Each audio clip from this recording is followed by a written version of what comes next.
Değerli izleyicilerim, Avrupa'da ve dünyanın pek çok noktasında yaşayan emeklilerin durumunu anlatan enteresan bir haber var. Önce bu haberi ben sizlerle paylaşacağım.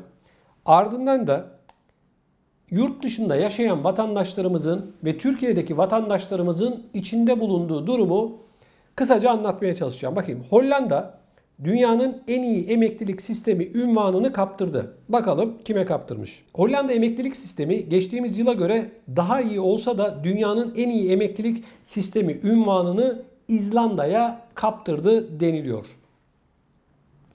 Geçen yılın lideri Hollanda, ikincisi Danimarka yaklaşık 10 yıldır Merker sıralamasında zirveye çıkmak için kıyasıya mücadele ediyordu. Bu yıl her iki ülkede birinciliği listeye yeni dahil olan İzlanda'ya kaptırdı.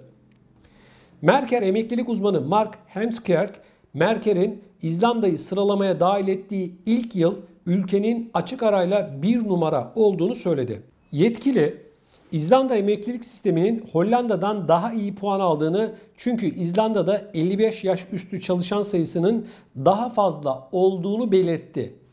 Bakın, bu çok önemli. Tekrar ediyorum. 55 yaş üstü çalışan sayısının daha fazla olduğunu belirtiyor. Yani diyor ki daha fazla çalışan var, onun için biz sizi üst sıraya alıyoruz. Aslında bunun anlamını biraz sonra açıklayacağım. Konuyla ilgili çalışırsanız kendinize daha fazla emekli maaşı biriktirebilir ve daha iyi bir hayat yaşayabilirsiniz diyor. İzlanda'daki hane halkı borcu da Hollanda'ya göre biraz daha düşük. Sonuç olarak İzlandalı emeklilerin ödemesi gereken daha az borcu var ve diğer şeylere daha fazla para harcayabiliyorlar. Yetkili, İzlanda'nın daha elverişli bir nüfusa sahip olduğunu ve yakında daha fazla kişinin katkı payı ödeyeceğini söyledi.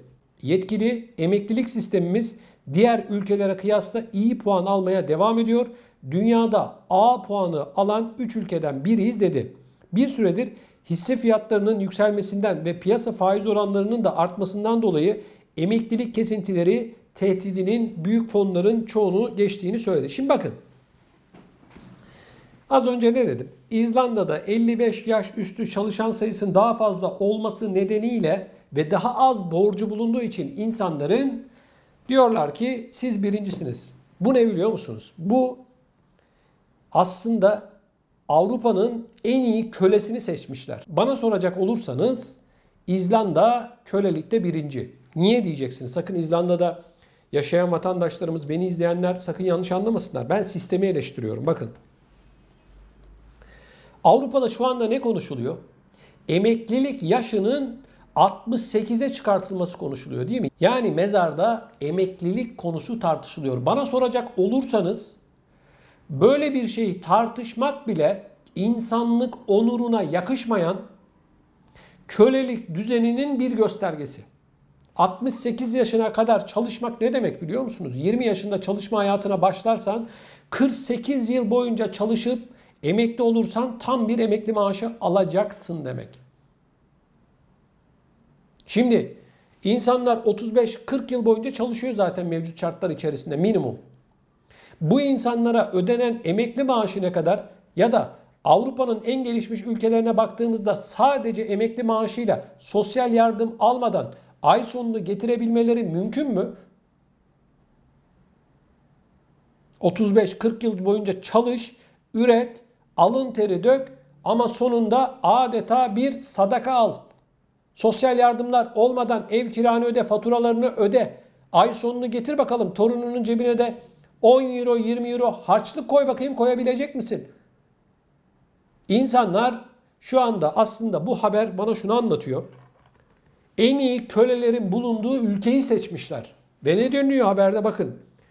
Borcu az olanlar, toplumlar, bakın bütün ülkeler için söyleyeceklerim geçerli. Büyük bir borç bataklığının içerisine bilerek ve isteyerek düşürülüyor.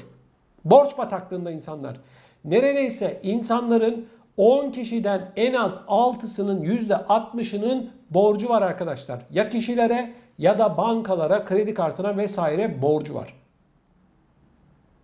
Evet, insanlar bankaların kölesi haline bilerek getiriliyor.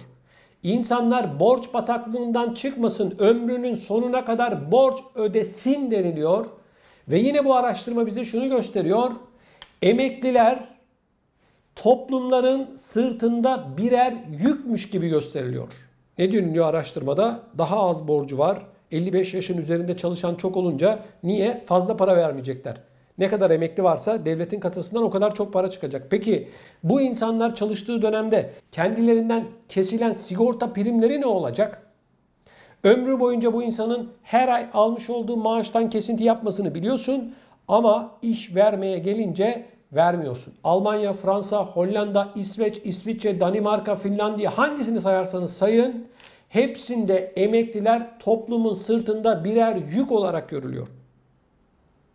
Onun için değerli izleyicilerim bakın toplumların en değerli kesimi bana göre emekliler. Herkes değerli ama ülkenin kalkınması için, çocuklarının, ailelerinin kalkınması için gece gündüz çalışmış olan bu insanlar ömürlerinin bu en güzel döneminde artık ayaklarını uzatıp bir nebze olsun rahat etmek istiyorlar. Ama ülkelerin ve siyasetçilerin genel politikası bu insanların bir an önce sırtlarından daha doğrusu maaşlarını kesebilme amacını güdüyorlar. Şimdi bakın Almanya'da, Fransa'da, Hollanda'da değişik Avrupa ülkelerinde yaşayan milyonlarca vatandaşımız var. Bu insanlar pek çoğu almış oldukları emekli maaşıyla geçinemediği için durumu müsait olanlar Türkiye'ye gidiyorlar. Niye gidiyorlar? Yılın 6 ayını pek çoğu niye Türkiye'de geçiriyor? İşte ekonomik nedenlerden dolayı almış oldukları emekli maaşının yetmemesinden dolayı. Evet arkadaşlar, bu araştırma aslında bize kölelik düzenini anlatıyor. Tebrik ediyorum. 68 yaşına kadar bir insanı çalıştırmayı yani tartışıyorsunuz. Bunun için siyasetçiler fikir yürütüyor. Ayıp be, ayıp. Ayıp. 68 yaşına kadar ne demek bu biliyor musun? Köle. Başka hiçbir açıklaması yok. Bunlar köle istiyorlar. Ne zaman dinlenecek bu insanlar? Ne zaman dünyayı gezmek isteyecek belki? Sevdikleriyle, torunlarıyla, eşiyle dünyayı gezip, insanları ziyaret edip, çalıştığı dönemde yapamadıklarını yapmak isteyecek. Ömrünün en güzel olan bu dönemini çalışarak, borç ödeyerek, borç bataklığından çıkmak için mi uğraşacak? Türkiye'de emekliler almış oldukları emekli maaşıyla geçinemiyor. Hepsi borç bataklığının içerisinde. Bankaya borcu olmayan yok. Son 2 yıl içerisinde bankalar adeta bayram ediyor. Niye? Koronavirüs döneminde insanların tüketimleri arttı, fiyatlar arttı. İnsanlar koşarak bankaya gidiyor. Tüketici kredisi alıyor. Kredi kartını kullanıyor. Ay sonu gelince de maaşına daha elini dokunduramadan banka tarafından adeta birer pirana gibi kapılıyor. Sonra senaryo yine aynı. Ahmet'in külahını Mehmet'e, Mehmet'inkini de Veli'ye bu şekilde külahları değiştirip yani borcu borçla kapatma yoluna gidiyor vatandaş. Nereye kadar? İşte mezara kadar. Böylesine sıkıntılı ve bir o kadar da insanların psikolojilerini bozan bir dönemin içerisindeyiz. İleri yaşta çalışan ne kadar çoksa o kadar emeklilik araştırmasında birinci oluyormuşsun. Ne kadar az borcun varsa birinci oluyormuşsun. Ya kardeşim ne maaş veriyorsunuz ki emekliye? Ne maaş veriyorsunuz?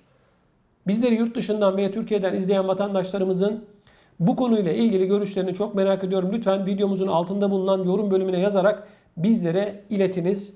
Yani mevcut şartlar içerisinde soru şu arkadaşlar. Mevcut şartlar içerisinde emekli maaşı ya da çalışanlar maaşıyla mutlu mu değil mi?